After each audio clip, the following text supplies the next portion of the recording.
कल हम लोगों ने विभिन्न ग्रंथों की बात की थी, उनके रचनाकारों की बात की थी। उसमें से हम लोगों ने देखा था कि कुछ रचनाएं ऐसी थीं जो अपने पीछे की घटनाओं का उल्लेख कर रही थी। जैसे मुद्रा राक्षस, विशाखदत्त का जो मुद्रा राक्षस है उसे रचा गया गुप्त काल में, लेकिन उसमें मौर्यों का उल्लेख है। वैसे ही पूर्व मध्यकाल में हेमचंद ने परिशिष्ट पर्वन की रचना की। त्रिषष्टि शलाका पुरुष चरित का जो परिशिष्ट है, जिसे परिशिष्ट पर्वन कहा जाता है, उसकी रचना तो पूर्व मध्यकाल में हुई, लेकिन उसमें उल्लेख मौर्यों का है। तो इस प्रकार भारतीय विद्वानों में ऐतिहासिक दृष्टि तो थी, वो इतिहास की बातें करते थे, लेकिन आधुनिक संदर्भ में इतिहास को जिस रूप में परिभाषित किया जाता है, उस रूप में इतिहास की पुस्तक के रूप में कोई रचना कल्हड़ के पहले नहीं मानी जाती है। ये माना जाता है कि कल्हड़ की जो राजतरंगिणी है वो पहला इतिहास है। इतिहास आधुनिक इतिहास के संदर्भ में जिस आधुनिक रूप में जिस तरह से इतिहास को जाना जाता है, परिभाषित किया जाता है, उस तरह से अगर कोई रचना की गई इतिहास पर या इतिहास के रूप में, तो वो राजतरंगिणी है, जिसमें आलोचनात्मक दृष्टिकोण भी अपनाया गया, विभिन्न स्रोतों का भी उपयोग किया गया उसके लेखन में, जैसा कि कल्हड़ स्वयं कहते हैं। तो कल्हड़ की राजतरंगिणी, कल्हड़ ने क्या लिखा? राजतरंगिणी। कल्हड़ की राजतरंगिणी में 8 तरंग है, यानी 8 अध्याय हैं। इसमें से 1 से 3 तक के जो अध्याय हैं, इसमें प्राचीन कश्मीर का इतिहास वो लिखते हैं। प्राचीन कश्मीर का इतिहास, ये कल्हड़ ने जो राजतरंगिणी लिखी है मूल रूप से ये कश्मीर का इतिहास है। तो 1 से 3 तक जो तरंग है उसमें प्राचीन कश्मीर के इतिहास का उल्लेख है। चौथे, 5वें और 6वें तरंग में कारकोट और उत्पल वंश का इतिहास है। और 7वें तथा 8वें तरंग में लोहार वंश का इतिहास है। लोहार वंश का इतिहास है।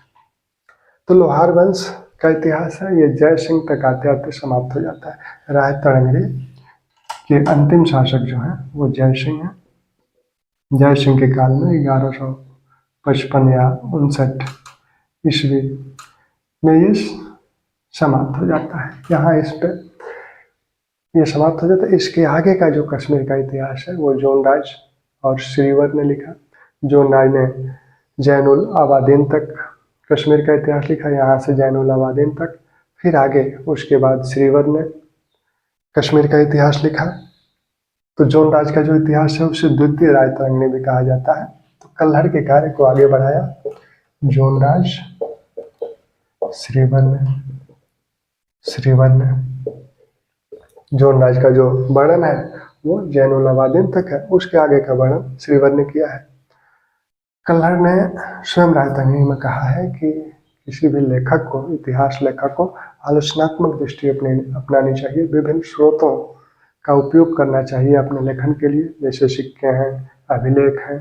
तो इनका उपयोग करने का दावा भी खुद कल्हड़ करते हैं। तो इस प्रकार भारत की पहली ऐतिहासिक रचना है, इतिहास के रूप में रचना है राजतरंगिणी। कल्हड़ हर्ष के राजकवि थे। हर्ष के संरक्षण में इन्होंने राजतरंगिणी की रचना की। जय सिंह के काल में, जय सिंह तक अंतिम शासक इसके जय सिंह हैं। आश्रित कवि किसके हैं? हर्ष के हैं। 3 कश्मीर के 3 वंशों का उल्लेख है, कारकोट वंश, उत्पल वंश और लोहार वंश। 1 से 3 तरंग तक इनके पहले का इतिहास, प्राचीन कश्मीर का जो प्राचीन इतिहास था उसको लिखा गया। अब हम लोगों ने कल राजशेखर की बात की थी। राजशेखर जो कि गुर्जर प्रतिहार वंश के जो शासक कुमारपाल और महिपाल हैं, उनके दरबारी कवि हैं। राजशेखर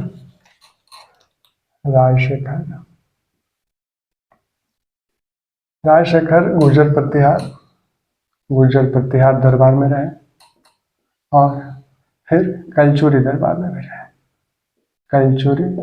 भी रहे। यहाँ कुमारपाल और महिपाल के दरबार में रहे और यहाँ वो युवराज के दरबार में रहे। उनकी जो प्रमुख रचनाएं हैं उसमें भुवन कोश, बाल रामायण, बाल रामायण। प्रचंड पांडव, प्रचंड पांडव। काव्य मीमांसा, काव्य मीमांसा। विद्यशाल भजिका, विद्यशाल, विद्यशाल भंजिका। ये उनकी हरविलास, हरविलास। ये राजशेखर की प्रमुख रचनाएं हैं। इसमें से काव्य मीमांसा और विद्यशाल भंजिका की रचना उन्होंने युवराज के दरबार में की। काव्य मीमांसा और विद्यशाल भंजिका की रचना युवराज के दरबार में की गई थी। हम लोगों ने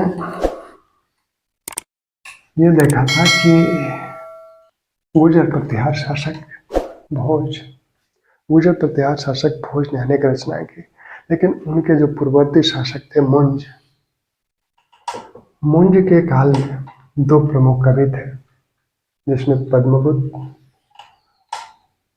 पद्मगुप्त जिसने नौ सहसांग चरित, सांग चरित लिखा, और धनंजय, धनंजय जिन्होंने 10 रूपक लिखा, 10 रूपक लिखा। प्रतिहार शासक मुंज के काल में पद्मगुप्त और धनंजय दो प्रमुख विद्वान थे। पद्मगुप्त ने 9 सहसांग चरित लिखा और धनंजय ने 10 रूपक लिखा। इसी प्रकार यदि हम लोग गढ़वालों के जो राठौर वंशी शासक हैं, जिसमें गोविंद चंद्र का जो मंत्री था लक्ष्मीधर, उसने कीर्तिकल्प लिखा था। अगर गढ़वाल वंश में चले तो गढ़वाल का जो राठौर वंश था, इसमें जो उनके शासक है गोविंद चंद, गोविंद चंद, इनके जो मंत्री थे लक्ष्मीधर, लक्ष्मीधर, इन्होंने कीर्तिकल्पतरु, कीर्तिकल्पतरु की रचना की थी। विजयचंद और जयचंद जो इस वंश के शासक हैं, विजयचंद और जयचंद, जयचंद इस वंश के जो शासक थे, इनके दरबार में श्रीहर्ष रहते थे। इनके दरबार में कौन रहता था? श्रीहर्ष, श्रीहर्ष। और श्रीहर्ष की जो रचनाएं हैं वो है नैषध चरित और खंडन खंड खाद्य, खंडन खंड खाद्य। इनकी रचनाएं हैं नैषध चरित और खंडन खंड खाद्य। श्रीहर्ष की रचना है। श्रीहर्ष गढ़वाल शासक विजयचंद और जयचंद के दरबार में थे। गढ़वाल शासक गोविंद चंद के जो मंत्री लक्ष्मीधर थे, उन्होंने कीर्तिकल्पतरु की रचना की थी। अब हम लोग कल सेन वंश की बात नहीं हुई थी, बल्लाल सेन ने जो रचनाएं की थी उसकी बात कल हम लोग किए थे, वो आपको याद भी होगा। बल्लाल सेन की जो प्रमुख रचनाएं हैं वो दान सागर है, प्रतिष्ठा सागर है, व्रत सागर है, अद्भुत सागर, जिसकी रचना उन्होंने शुरू की थी लेकिन वो पूरा नहीं कर पाए थे। उसको पूरा किया उनके पुत्र लक्ष्मण सेन ने। तो लक्ष्मण सेन के दरबार में, लक्ष्मण सेन के दरबार में अनेक विद्वान हैं, जिसमें जयदेव, धोई, धोई, हलायुध, हलायुध, श्रीधर दास, श्रीधर दास। जयदेव ने गीत गोविंद लिखा, गीत गोविंद लिखा। धोई ने पवन दूत लिखा। हलायुध ने ब्राह्मण सर्वस्व लिखा, ब्राह्मण सर्वस्व लिखा। और श्रीधर दास ने शद मुक्ति कर्णामृत, कर्णामृत लिखा। ठीक, तो सेन वंश के शासक लक्ष्मण सेन के दरबार में ये 4 प्रमुख विद्वान थे। जयदेव ने गीत गोविंद लिखा, धोई ने पवन दूत लिखा, हलायुध ने ब्राह्मण सर्वस्व लिखा और श्रीधर दास ने सदमुक्ति कर्णामृत लिखा। अब पुराण नाम से कुछ रचनाएं हैं जिनको एक जगह हम लोग लिख लें। पुराण, जिसमें पुराण अंत में उसमें पुराण शब्द का प्रयोग होता है, जैसे आदि पुराण, उत्तर पुराण, हरिवंश पुराण। तो जिनसेन, जिनसेन, गुणभद्र और रमई पंडित, रमई पंडित, रविसेन। जिनसेन ने लिखा आदि पुराण, आदि पुराण और हरिवंश पुराण। हरिवंश पुराण ये जैन धर्म संबंधी रचनाएं हैं। गुणभद्र ने लिखा उत्तर पुराण, उत्तर पुराण। रमई पंडित ने लिखा शून्य पुराण, शून्य पुराण। और रविसेन ने लिखा पद्म पुराण, पद्म पुराण। ऐसे ही एक तमिल में भी रचना है शेक्किलार, पेरिय पुराणम, शेक्किलार, शेक्किलार पेरिय पुराणम, पेरिय पुराणम नाम से शेक्किलार ने एक रचना की थी। तो अक्सर ये ग्रंथ पूछे जाते हैं। तो जिनसेन ने उत्तर पुराण लिखा, हरिवंश पुराण लिखा। गुणभद्र ने उत्तर पुराण लिखा, जिनसेन ने आदि पुराण लिखा, हरिवंश पुराण लिखा। गुणभद्र ने उत्तर पुराण लिखा, रमई पंडित ने शून्य पुराण लिखा, रविसेन ने पद्म पुराण लिखा और शेक्किलार ने पेरिय पुराणम लिखा। ठीक। अब हम लोग दक्षिण भारत, दक्षिण भारत में मुख्यतः जो संगम साहित्य है, तो संगम साहित्य के जो प्रमुख रचनाएं हैं जिसको बार बार पूछा जाता है, तो उसकी बात हम लोग करें, जिसमें जो संगम साहित्य है तमिल में लिखा गया है। अनेक कविताओं का संग्रह है, इन्हें भिन्न भिन्न नाम से जाना जाता है। जैसे पत्तू पातू, पत्तू पातू 10 कविताओं का संग्रह है। इत्थु थोके 8 कविताओं का संग्रह है। इसी प्रकार पेरिनेन कील कनकु, पेरिनेन कील कनकु जो कि 18 कविताओं का संग्रह है। और इसी में से एक कुराल है, कुराल, जिसकी रचना तिरुवल्लुर ने की थी, तिरुवल्लुर ने की थी। कुराल जिसकी रचना तिरुवल्लुर द्वारा की गई थी। यह पेरिनेन कील कनकु जो कि 18 कविताओं का संग्रह है, उसमें से एक भाग है जिसे कुराल कहा जाता है, जिसकी रचना तिरुवल्लुर ने की थी। इसे तमिल साहित्य का पंचम वेद कहा जाता है, इसे तमिल साहित्य का पंचम वेद, पंचम वेद या तमिल साहित्य की का बाइबिल कहा जाता है। तो ये इतनी महत्वपूर्ण रचना तमिल के संदर्भ में है। एक रचना अहनानरु, अहनानरु और परणर, परणर या परणर, अहनानरु की रचना मामलुनार ने की थी और इसकी रचना कपिलर ने की थी। इन दोनों में मौर्यों का उल्लेख है, इन दोनों में मौर्यों का उल्लेख है। लेकिन यह जो अहनानरु मामलुन की रचना है, इसमें यह उल्लेख है कि मौर्यों ने दक्षिण पर आक्रमण किया था, दक्षिण पर आक्रमण किया था। तो दक्षिण पर आक्रमण करने का उल्लेख जो दक्षिण साहित्य है उसमें अहनानरु में है, मामलुनार द्वारा इसकी रचना की गई थी। इसमें भी उल्लेख है, लेकिन आक्रमण का उल्लेख इसमें नहीं है। मौर्यों का उल्लेख है, आक्रमण का उल्लेख मामलुनार में है। पर्णर जो कि कपिलर की रचना है। ये किसी समय एक और रचना जो कि बहुत ही महत्वपूर्ण थी, पत्तिनपालय, पत्तिनपालय जो कि कावेरीपत्तनम जो बंदरगाह था उनका, उस बंदरगाह पर लिखी गई थी, उस बंदरगाह को ध्यान में रखकर लिखी गई थी। और इसके जो लेखक हैं रुद्रम कनार थे। पत्तिनपालय बार बार पूछा जाता है, पत्तिनपालय, पत्तिनपालय इसकी रचना की थी रुद्रम कनार ने और यह लिखा गया है कावेरीपत्तनम बंदरगाह पर यह किताब लिखी गई है पत्तिनपालय, जिसकी रचना की थी रुद्रम कनार ने। अब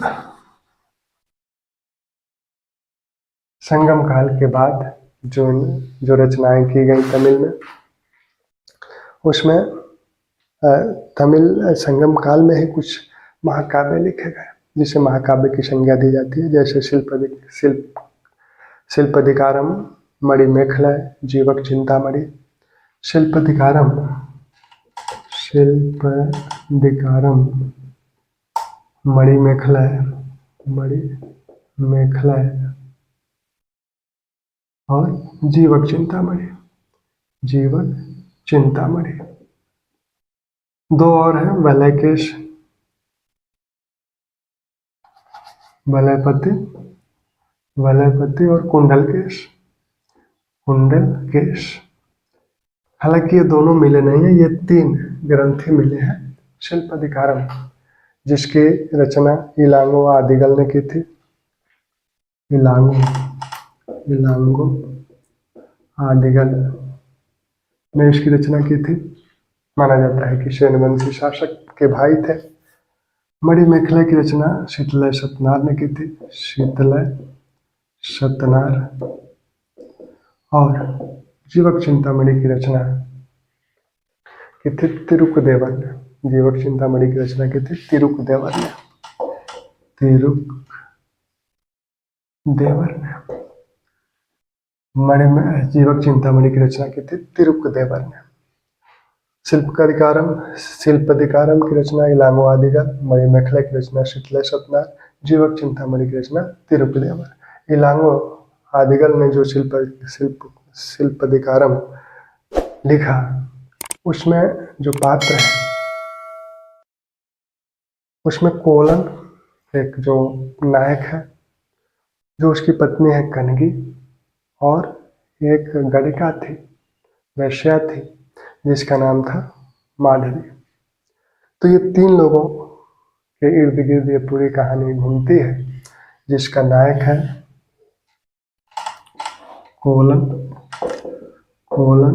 इनकी पत्नी है कनगी और जो गणिका है माधवी, जिनसे बाद में कोलन प्यार करने लगा और अपनी सारे धन संपदा आदि को बेच दिया।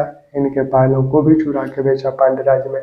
और उसी समय रानी के कुछ पायल चोरी हो गए थे, तो उसका आरोप कोलन पे लगा। इसे पांड्य राज्य में फांसी दे दी गई। यहीं कनगी ने अपना आत्मदाह कर लिया।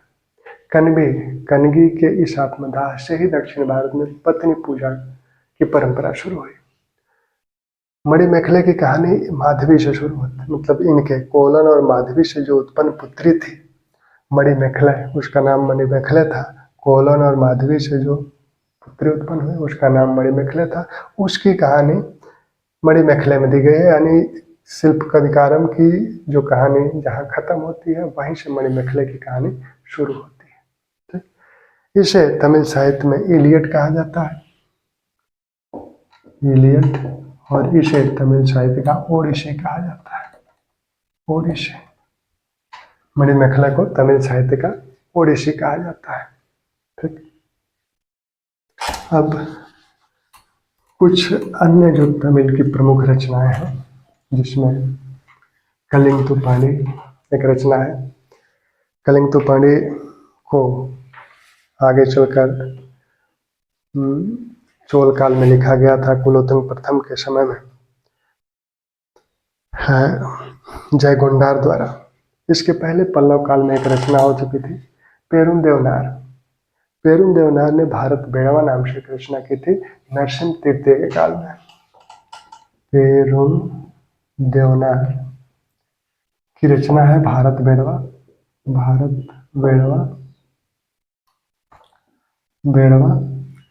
यह रचना रची गई थी नरसिंह तृतीय के काल में। नरसिंह तृतीय के काल में पेरुंदेवनार ने भारत बेड़वा की रचना की। जयगोंडार ने कलिंगतुपाणी की रचना की। जय गोंडार ने कलिंगतुपाणी की रचना की। यह कुलोत्तुंग चोल शासक कुलोत्तुंग प्रथम के काल में इसे रचा गया। फिर कंबन ने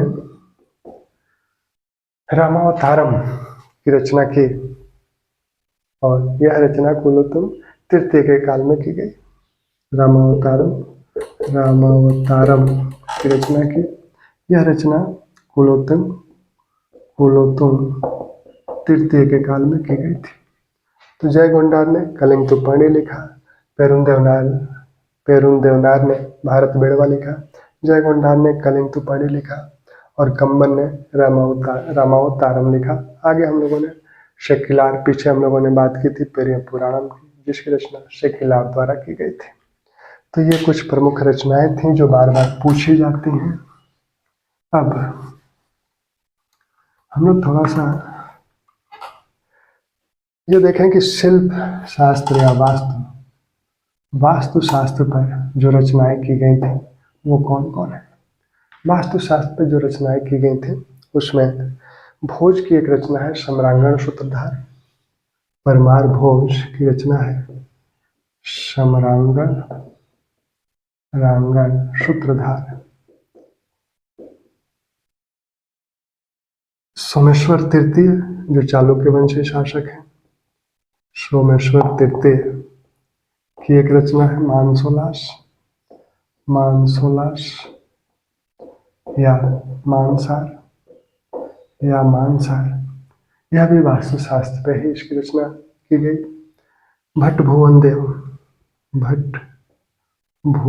देव ने अपराजित परीक्षा लिखा, अपराजित परीक्षा, यह भी वास्तुशास्त्र पर लिखा गया है। तो वास्तुशास्त्र संबंधी जो महत्वपूर्ण रचनाएं हैं उसमें भोज का सम्रांगण सूत्रधार है। कल हम लोगों ने भोज की जो बात की थी तो उसमें एक बात ये भी की थी युक्त कल्पतरुके,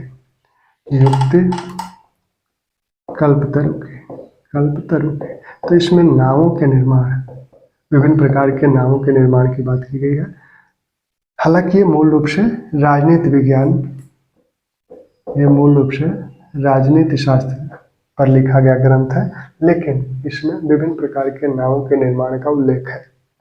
ठीक, तो इस संदर्भ में नावों के निर्माण के संदर्भ में इसका उल्लेख कर सकते हैं। वास्तुशास्त्र, मूल रूप से वास्तुशास्त्र की जो रचना है उसमें भोज का सम्रांगण सूत्रधार है, सोमेश्वर तृतीय का मानसोलास या मानसार है, भट्ट भुवन देव का अपराजित परीक्षा है। ठीक, अब व्याकरण पे जो ग्रंथ लिखे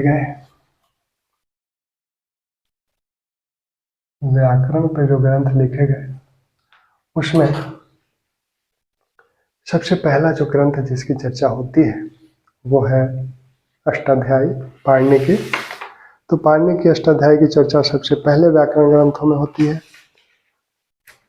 पाणिनि ने खुद कहा कि हमसे पहले उन्होंने लगभग 10 लोगों का उल्लेख किया है जो हमसे पहले व्याकरण लिखे हुए थे, यानी इनसे पहले व्याकरण लिखे जाते थे। लेकिन ऐतिहासिक दृष्टि में, ऐतिहासिक संदर्भ में अगर बात की जाए तो पाणिनि की रचना अष्टाध्यायी, पाणिनि की जो रचना है अष्टाध्यायी, इसकी बात होती है।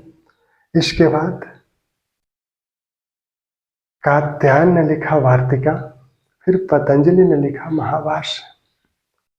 कात्यायन ने लिखा वार्तिका और पतंजलि ने अष्टाध्यायी पर भाष्य लिखा जिसे महाभाष्य कहा जाता है।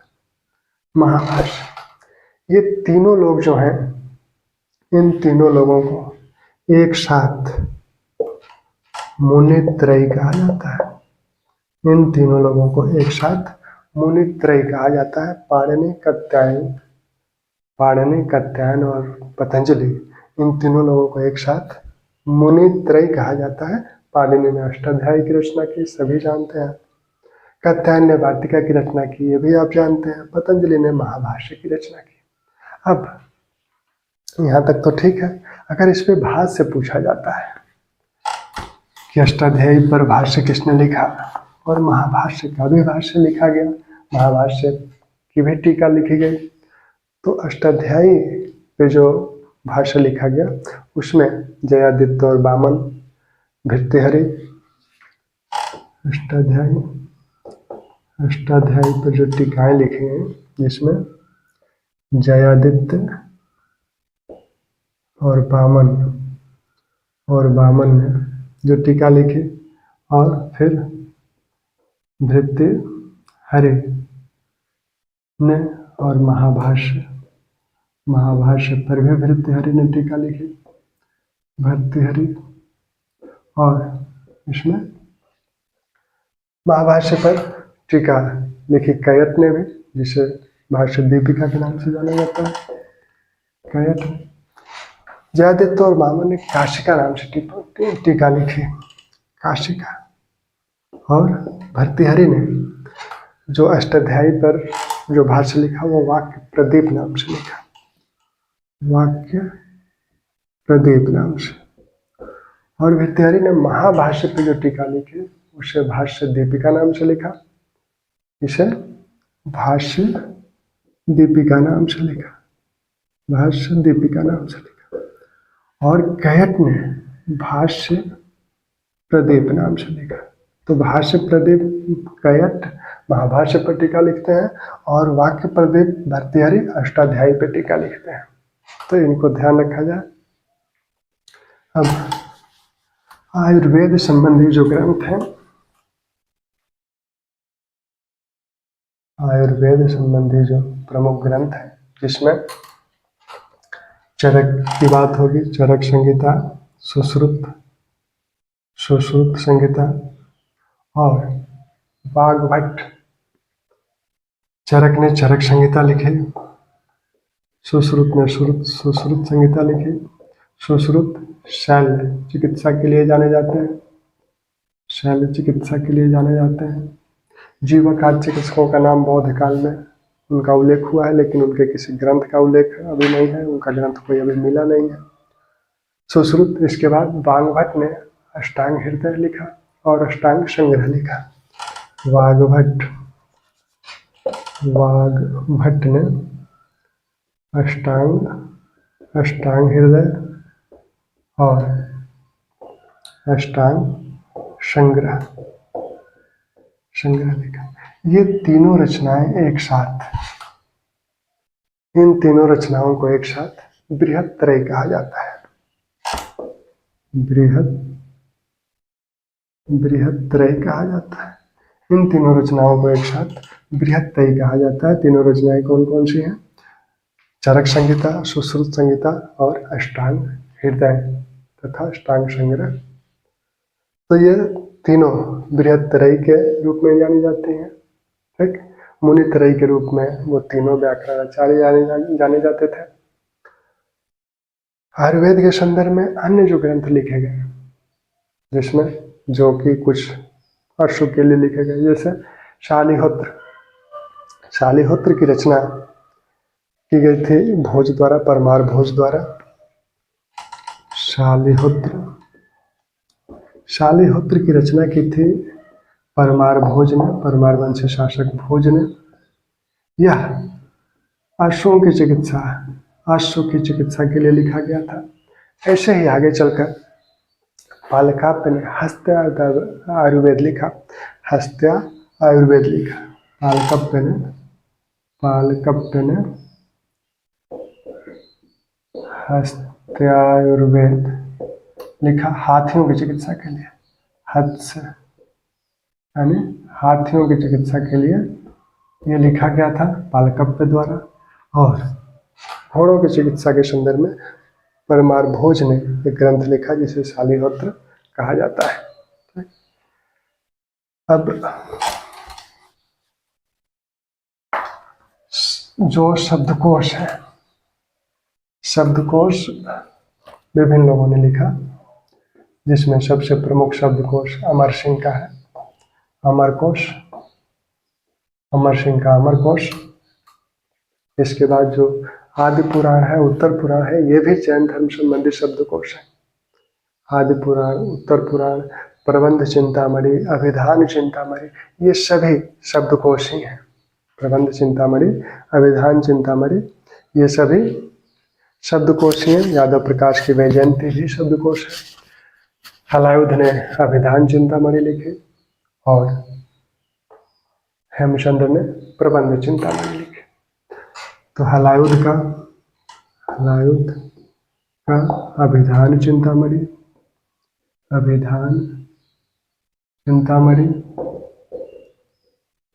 और जो हेमचंद का अभिधान चिंतामणि और हलायुध का अभिधान रत्नमाला, हेमचंद का अभिधान चिंतामणि, हलायुध के अभिधान रत्नमाला,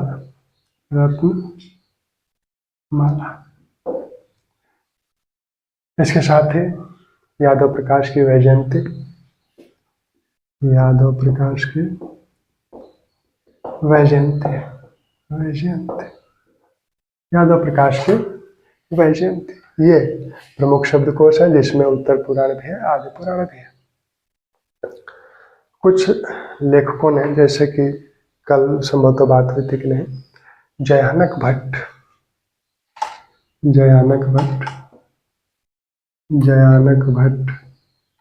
और जयानक भट्ट के साथ एक और लेखक है संध्याकार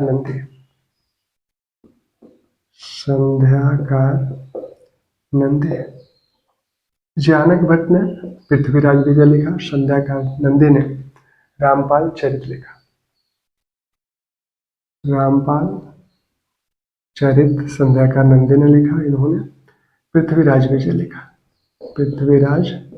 लिखा। ये दोनों लोग खुद को वाल्मीकि कहते हैं, संध्याकार नंदी का कहना है कि मैं कलिकाल वाल्मीकि हूँ। कलिकाल वाल्मीकि खुद को कहते हैं, कलिकाल यानी कलियुग का वाल्मीकि। जयानक भट्ट ने खुद दावा किया है कि मैं वाल्मीकि का अवतार हूँ, उन्होंने कहा कि मैं वाल्मीकि का अवतार हूँ। तो वाल्मीकि का अवतार जयानक भट्ट ने कहा और कलिकाल वाल्मीकि खुद को संध्याकार नंदी ने कहा।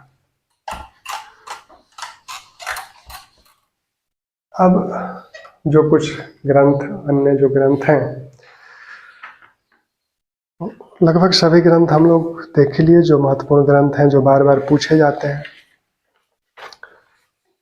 ठीक, सभी ग्रंथों की बात लगभग हो चुकी है। जो भी ग्रंथ अगर लगता है आपको कि इस साहित्यकार का या इनका उल्लेख नहीं किया गया है, तो उसको आप जरूर बताइएगा। 2 ग्रंथों की और बात कर लें, जैसे कि क्षमेंद्र ने क्या किया, कल हम लोगों ने कथा साहित्य की बात की थी, तो उसमें बात किया था कि जो बृहत कथा लिखी गई थी गुड़ाढ़ द्वारा, उसका संस्कृत में जो अनुवाद किया था वो क्षमेंद्र ने किया था और सोमदेव ने किया था। क्षमेंद्र ने बृहत कथा मंजरी के नाम से उसका अनुवाद किया था। उसी बृहत कथा मंजरी के अनुवाद के बाद उनकी जो अन्य प्रमुख पुस्तकें थी, उसमें अवदान, कल्पलता और समय मात्रक, अवदान, कल्पलता और समय मात्रक, ये दोनों रचनाएं, और बृहत कथा मंजरी,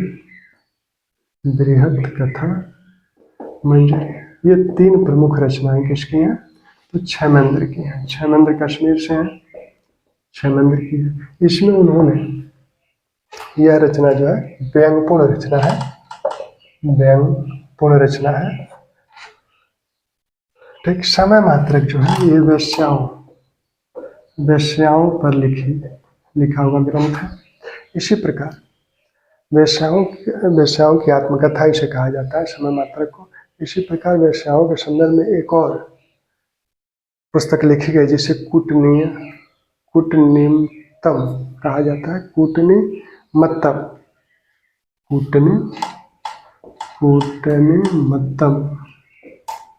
यह रचना भी वेश्याओं से संबंधित है और दामोदर गुप्त ने इसकी रचना की थी। कूटनीमत्तम की रचना वेश्याओं से संबंधित रचना है, जिसकी रचना दामोदर गुप्त ने की थी। समय मात्रक की रचना क्षमेंद्र ने की थी। एक रचना और संभवतः कल हम बोल गए थे, मृच्छकटिकम, शूद्रक की रचना है और बहुत ही महत्वपूर्ण रचना है। महत्वपूर्ण के संदर्भ में है, शूद्रक ने लिखा मृच्छकटिकम। मिट्टी का खिलौना। यह चारुदत्त, चारुदत्त इसके नायक का भी नाम जानते रहिए। और वसंत सेना, वसंत सेना। चारुदत्त एक ब्राह्मण है, निर्धन ब्राह्मण है। ब्राह्मण व्यापारी है, व्यापार का कार्य करता है। निर्धन ब्राह्मण व्यापारी है। और वसंत सेना एक वेश्या है, एक वेश्या है। इन दोनों के प्रेम प्रसंगों का उल्लेख मृच्छकटिकम में किया गया है। गुप्तकालीन रचना है। अब यह गुप्तकालीन रचना है मृच्छकटिकम। यह ऐसी पहली रचना है जिसने अपने पात्रों को राज दरबार से बाहर समाज के लोगों को अपना पात्र बनाया। जैसे अनेक रचनाओं में क्या है कि पात्र राज दरबार से जुड़े हुए हैं, राजा हैं, रानी हैं, उनकी गणिका है। लेकिन यहाँ राज दरबार के पात्र नहीं है, यहाँ समाज के बीच के पात्र हैं। तो इस दृष्टिकोण से यह रचना बहुत ही महत्वपूर्ण है। अब जैसे कालिदास की हम लोगों ने बात की थी, तो कालिदास किस लिए जाने जाते हैं? कालिदास अपने उपमा के लिए जाने जाते हैं। वैसे ही भारवी, किरातार्जुनी, कालिदास, भारवी और माघ, शिशुपाल वध और भवभूति, भवभूति। कालिदास अपने उपमा के लिए जाने जाते हैं। भारवी की जो प्रमुख रचना है किरातार्जुनी, किरातार्जुनी। और माघ की रचना है शिशुपाल वध, शिशुपाल वध, शिशुपाल वध। और भवभूत की कई रचनाएं हैं जिसमें मालती माधव, उत्तरामचरित, मालती माधव, मालती माधव, उत्तरामचरित, उत्तरामचरित, महावीर चरित, महावीर चरित, महावीर चरित, ये भवभूत की रचना है। भारवी अपने अर्थ गौरव के लिए जाने जाते हैं। जैसे ये उपमा के लिए जाने जाते हैं, वैसे ये अपने अर्थ गौरव के लिए, अर्थ गौरव के लिए जाने जाते हैं। माघ का जो शिशुपाल वध है, ये माना जाता है कि जब इसका अंत हुआ, माघ का शिशुपाल वध नहीं बल्कि भवभूत, भवभूत अपने करुण रस के लिए जाने जाते हैं। करुण रस, भवभूति अपने करुण रस के लिए जाने जाते हैं। भारवी किरातार्जुनी की रचना किए थे।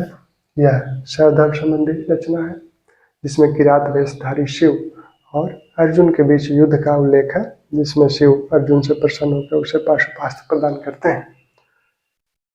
इसके जितने भी सर्ग हैं, प्रत्येक सर्ग की शुरुआत श्री शब्द से होता है और सर्ग का जो अंतिम श्लोक है उसका अंत लक्ष्मी शब्द से होता है। इन्होंने क्या किया? इन्होंने, शिशुपाल ने श्री शब्द से शुरुआत की और अंत भी श्री शब्द से किया। ऐसा कहा जाता है कि इनके इस शिशुपाल वध के समाप्त होने के बाद कोई नया शब्द नहीं बचा था। तो इनकी विशेषताएं, कालिदास अपने उपमा के लिए जाने जाते हैं, भारवी अपने अर्थ गौरव के लिए जाने जाते हैं, माघ ने शिशुपाल वध लिखा और भवभूति अपने करुण रस के लिए जाने जाते हैं। ठीक, तो साहित्य में हम लोगों ने लगभग इतना रिवीजन कर लिया कि प्रश्न नहीं छूटेंगे। ठीक, फिर आगे हम लोग